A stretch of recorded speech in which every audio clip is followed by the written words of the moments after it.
అలాగే ప్రభుత్వ వసతి గృహాల్లో ఈ విద్యా సంవత్సరం నుంచి సన్న బియ్యం మధ్యాహ్న భోజనానికి ఇవ్వటం ప్రారంభించడం నిజంగా పేద మధ్యతరగతి కుటుంబాల నుంచి ప్రభుత్వ పాఠశాలల్లో ప్రభుత్వ వసతి గృహాల్లో చదువుకునే పిల్లలందరికీ ఒక అద్భుతమైన అవకాశం.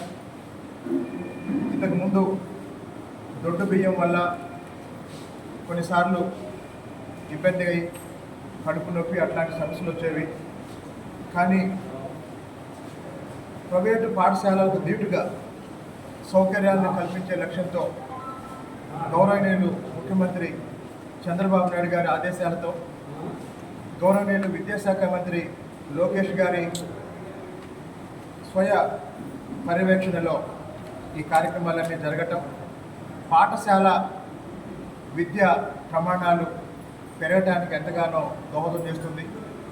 ఇప్పటికే గత సంవత్సర కాలంగా లోకేష్ గారి నాయకత్వంలో విద్యాశాఖలో అనేక గుణాత్మకమైన మార్పులు మనం చూస్తున్నాం. వాటి ఫలితాలు మొన్న 10వ తరగతి ఫలితాల్లో కూడా కనిపించాయి.